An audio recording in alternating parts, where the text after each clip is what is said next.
پیارے اسلامی بھائیو، السلام علیکم ورحمۃ اللہ وبرکاتہ۔ اللہ آپ کی اور آپ کے والدین کی مغفرت فرمائے، آمین ثم آمین۔ اس ایپیسوڈ میں ہم عربی زبان، شاعری، قرآن میں الف لام میم کاف ہا عین صاد لفظ کیسے آئے بتانے کی کوشش کریں گے۔ ہمارے چینل اسکائی ٹچ اسلام کو سبسکرائب کر دیں۔ یہودی اور عیسائی بھی عرب میں رہتے تھے، لیکن ان کی تعداد بہت کم تھی۔ مکہ میں رہنے والی تعداد بت پرست تھی۔ اگر انہیں اپنے عقائد خطرے میں نہ نظر آئیں تو مذہبی رواداری پائی جاتی تھی۔ مختلف مذاہب کے ماننے والے ایک ہی چھت کے نیچے رہ سکتے تھے۔ عرب میں خدا کو راضی کرنے کے لیے یا کسی منت کو پورا کرنے کے لیے بیٹے کی قربانی کا رواج تھا۔ انسانی قربانی سب سے عظیم قربانی سمجھی جاتی تھی۔ عرب زبان میں اپنا ثانی نہیں رکھتے تھے۔ عرب اپنے علاوہ باقی دنیا کو عجمی یعنی گونگا کہتے تھے۔ ان کے نزدیک زبان صرف عربی تھی۔ ان کی زبان بہت وسیع ہے۔ عربی زبان باقی زبانوں کے ساتھ زمانے کے ساتھ تبدیل نہیں ہوئی تھی۔ اگر آج 2000 سال پرانا پہلے گزرا ہوا واپس آ جائے تو عربی زبان کو اسی انداز میں سمجھ پائے گا۔ شاید اللہ کریم نے اپنی کتاب کو، قرآن مجید کو اسی لیے عربی زبان میں ہی نازل کیا تھا۔ عرب اپنی عبادت گاہ کو اسلام سے پہلے مسجد ہی کہا کرتے تھے۔ تمام خامیوں کے باوجود بھی عرب جھوٹا کہلانا پسند نہیں کرتا تھا۔ جھوٹ بولنے والے کی کوئی عزت نہیں تھی۔ عرب بہت خوددار تھے۔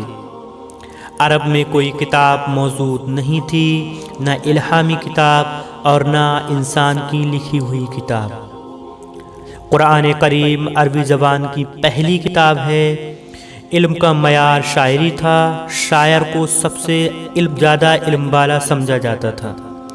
اس کی قدر سب سے بڑھ کر تھی۔ شاید اسی لیے جب رسول اللہ صلی اللہ علیہ وآلہ وسلم جب قرآن سناتے تھے تو عرب انہیں شاعری کہتے تھے۔ شاعر اپنا سب سے اعلیٰ کلام کعبہ میں لٹکا دیا کرتے تھے۔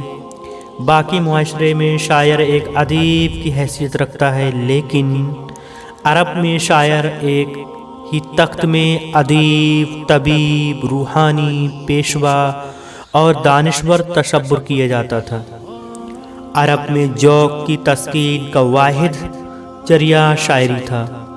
ان کے یہاں تاریخ بھی شاعری میں ہی ملتی ہے۔ خوشی، غمی، نیک وقتی، شادی یا موت، صلح یا جنگ، ہر موقع کے لیے شاعری موجود تھی۔ ہر شخص شاعری نہیں جانتا تھا، جس کی وجہ سے شاعر بہت عزت پاتے تھے۔ مشاعرے عام منعقد کیے جاتے تھے اور بہترین شاعر کو خوب نوازا جاتا تھا۔ اس دور میں شاعر ہوا اور پانی کی طرح زندگی کا لازمی حصہ تھا۔ جنگوں میں بہادری کی تعریف اور دشمنوں کی برائیاں شاعر ہی کیا کرتے تھے۔ شاعری کرتے ہوئے ساقط حروف کا استعمال بھی عام تھا۔ قرآن کریم میں بھی ساقط حروف کسی سورہ کی ابتدا میں استعمال ہوئے ہیں، جیسے الف لام میم کاف ہا یا عین صاد۔ اسی لیے اس زمانے میں کسی نے اس بات پر اعتراض نہیں کیا۔ اس زمانے میں آج جیسے اسکول نہیں تھے۔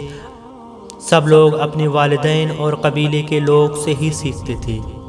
یہ کوئی عجیب بات نہیں تھی۔ قسم اٹھانا اور قسم اٹھوانا عرب کا عام رواج تھا۔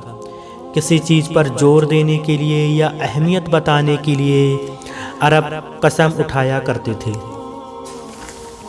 شاید یہ عربی زبان کا حسن ہے۔